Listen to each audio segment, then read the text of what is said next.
என்றால் நான் குளிர் காய்வேன். அன்பே தீயாயிரு.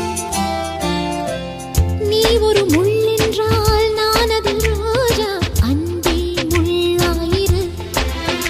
நீ வீரமான